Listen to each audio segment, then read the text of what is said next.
మొత్తం తెలంగాణ ఉద్యమంలో ఒక కీలకమైనటువంటి పాత్ర పోషించింది. పాలమూరు స్థితిగతులు కానీ, ఆనాటి కరువు కానీ, వలసలు కానీ, పేదరికం కానీ, ఆకలి చావులు కానీ, అమలు కేంద్రాలు నడిపినటువంటి దృశ్యాలు కానీ, విధ్వంసమైనటువంటి పాలమూరు చిత్రం కానీ, ఇది తెలంగాణ ఉద్యమానికి ఆటైనా పాటైనా ఉపన్యాసమైన ఒక కథా వస్తువు అయింది అన్నాడు.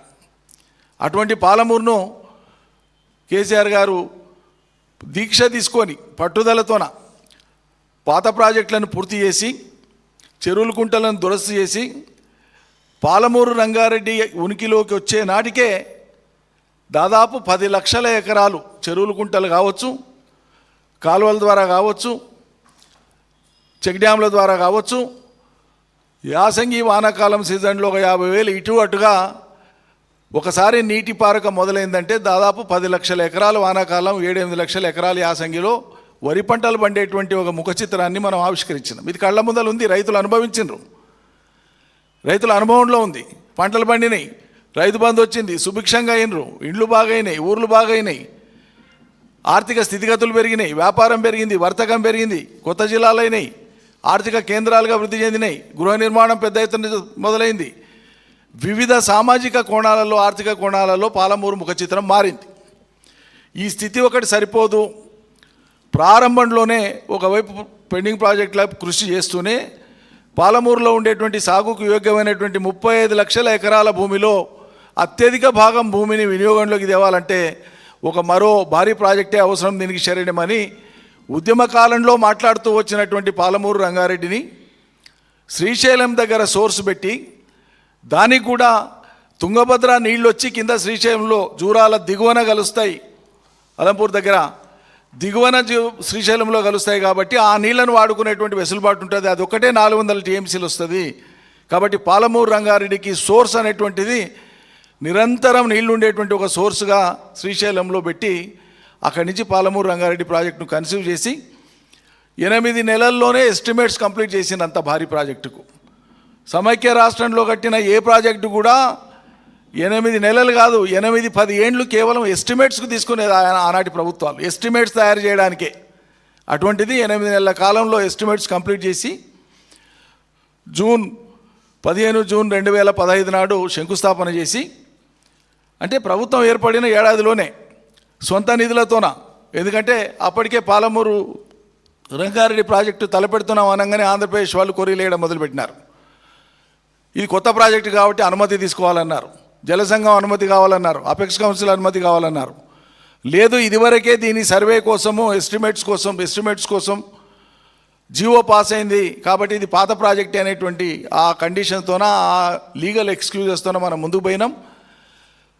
అవాంతరాలు ఏదైనా అనుకోకుండా వస్తే ప్రాజెక్టు నిధుల లేమితో ఇబ్బంది పడవద్దు అనేటువంటి ఉద్దేశంతో ఆనాడు కేసీఆర్ గారు రాష్ట్ర ప్రభుత్వ సొంత నిధులతోన పాలమూరు రంగారెడ్డిని చేపట్టాలని నిర్ణయం తీసుకున్నారు. ఇది చారిత్రాత్మకమైనటువంటి నిర్ణయం పాలమూరు చరిత్రలో, పాలమూరు జిల్లాకు వర్తింపేటువంటి అంశంలో.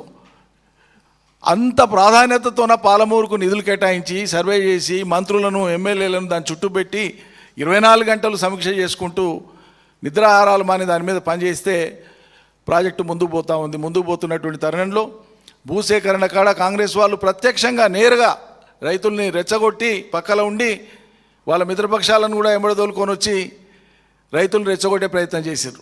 1-2 సార్లు రైతుల్ని, ఒకసారి కాదు 2 సార్లు కాదు, 100 సార్లు ఆయా గ్రామాలు పోయి ఆయా రైతాంగంతో పోయి మేమందరం కూడా అన్నాడు భూసేకరణ సజావుగా జరగడానికి తోడ్పడ్డాం. భూసేకరణను అవసరమైన మొత్తం భూసేకరణ పాలమూరు రంగారెడ్డి మొత్తానికి 5 రిజర్వాయర్లు, పంప్ హౌజులు, కెనాల్స్ అన్నీ కలిపి ఆనాటికి కంటెంప్లేట్ చేసింది. 27,300 ఎకరాల పైచిలుకుంటే 27,000 పైచిలుకు ఎకరాలను మేము సేకరించినాం.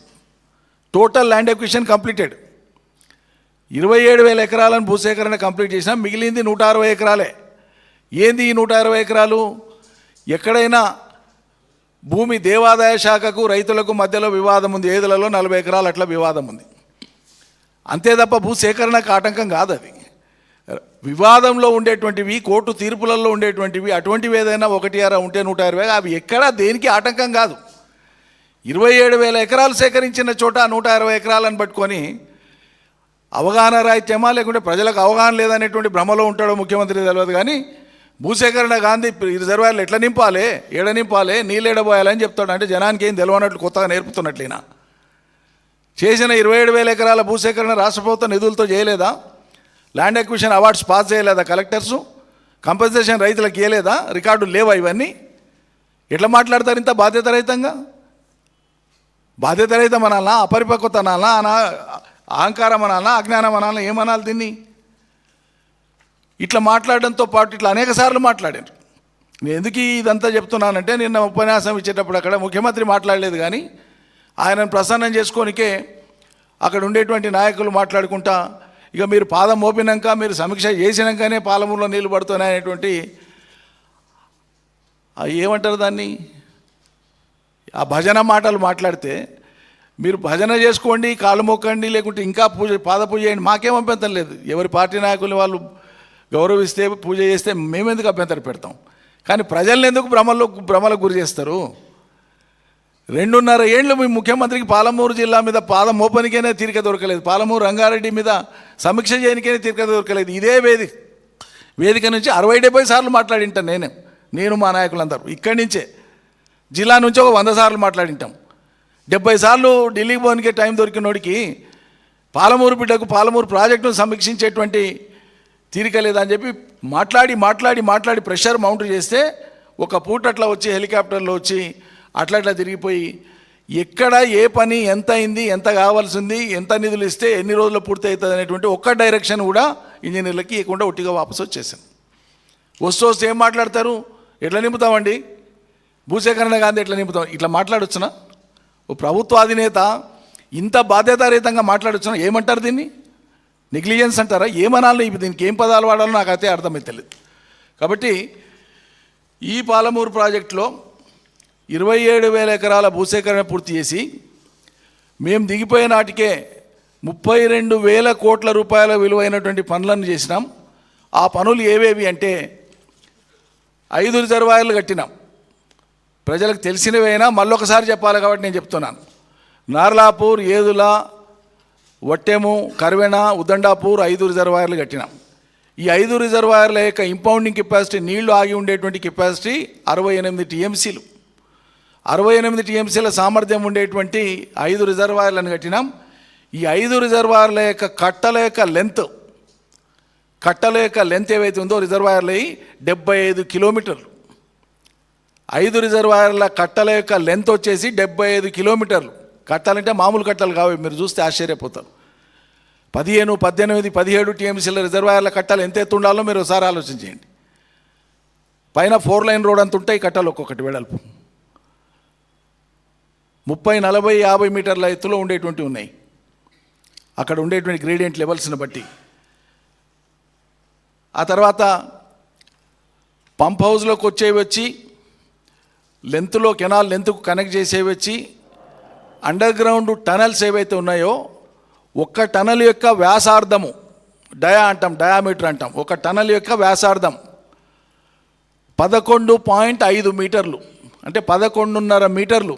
11.5 మీటర్లు అంటే దాదాపు 35 ఫీట్లు. 35 ఫీట్ల వ్యాసార్థంతోనే ఉండేటువంటి టనల్స్ 120 కిలోమీటర్ల నిడివిన పూర్తి చేసినాం, కంప్లీట్ చేసినాం ఎప్పుడో. ఆ తర్వాత టనల్స్కి, లిఫ్ట్స్కి కనెక్ట్ అయ్యేటువంటి పాయింట్లో వచ్చేటువంటి ఓపెన్ కెనాల్స్ ఏవైతే ఉన్నాయో అవి 63 కిలోమీటర్లు. ఆ 63 కిలోమీటర్లు కంప్లీట్ చేసినాం.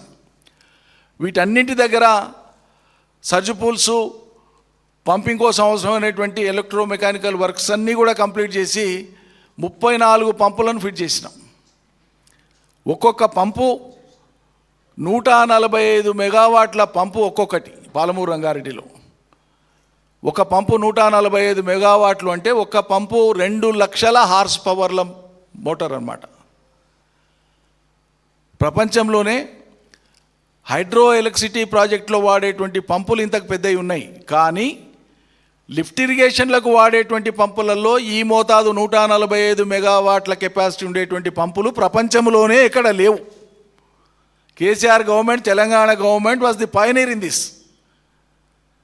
వీటిని చూడడం కోసం, వీటి ఆపరేషన్ని చూడడం కోసం, వీటి ఇన్స్టాలేషన్స్ చూడడం కోసం, వీటి ఎఫిషియన్సీని చూడడం కోసం విదేశాల నుంచి ఇంజనీర్లు వచ్చిపోయినారు.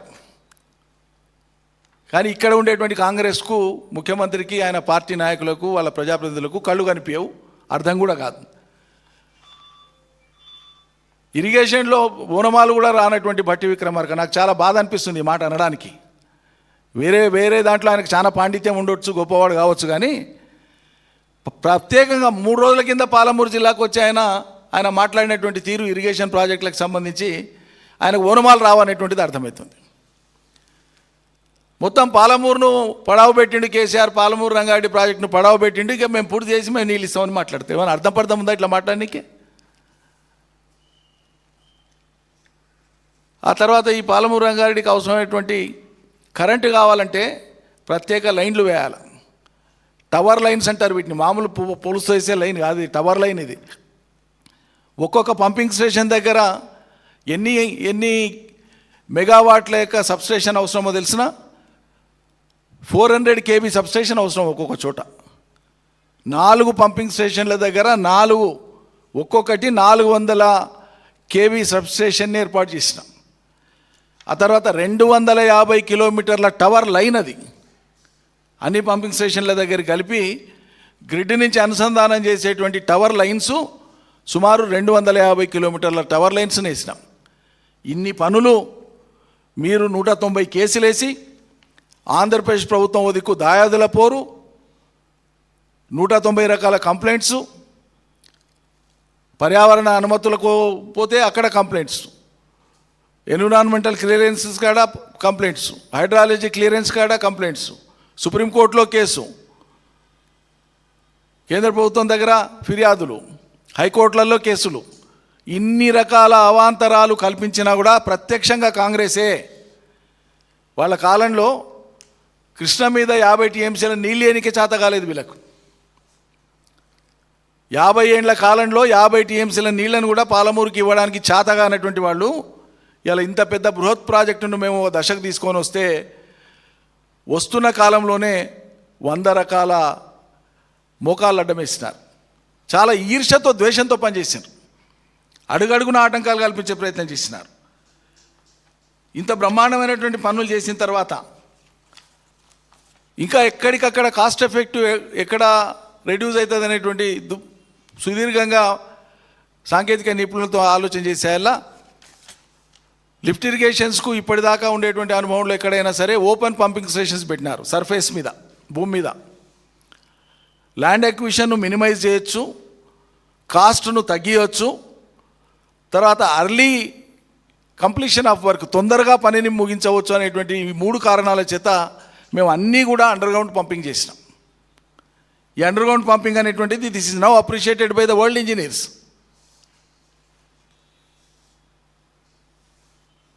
ఈ రకంగా అద్భుతాలు సృష్టించి కూడా ఏనాడు మేము గొప్పలు చెప్పలే. పని జరగాలి, ఫలితం రావాలి, ప్రజల జీవితంలో మార్పు రావాలి, ఇది మాత్రమే మా లక్ష్యంగా పెట్టుకొని పనిచేసినాం. కానీ అలా మేం చేసిన పనులకు, మేము కట్టిన బిల్డింగ్లకు రిబ్బన్లు కత్తరించి ఇది నేనే చేసిన అనుడు, ఇది ఎక్కడి నీచత్వం అండి, నాకు అర్థం కాదు. ఇప్పటిదాకా అయింది, ఇది అయింది, ఇక్కడి నుంచి మేము చేసినామంటే అర్థం పర్థం సింగారం దానికోటి. ఈయన పాదం మోపినాక నీ మోటార్ అనేది నీళ్ళు వచ్చినట్టు నాకు సిగ్గు అనిపిస్తుంది ఇట్లా మాట్లాడితే. 34 నెలల కింద నీకంటే ముందు కేసీఆర్ స్టార్ట్ చేసి వచ్చిన దాన్ని వీళ్ళు నువ్వు చేసినా అని చెప్పి నువ్వు క్లెయిమ్ చేసుకోకపోవచ్చు. నీ సమక్షంలో అన్నప్పుడన్నా వారించాలి, కనీసం మాట్లాడేటప్పుడన్నా దాన్ని కరెక్షన్ చేయాలి. అది విజ్ఞత, ఉందాతనం, సంస్కారం. ఇవన్నీ మాకు లేవు అంటే మేము ఏం చేయలేం.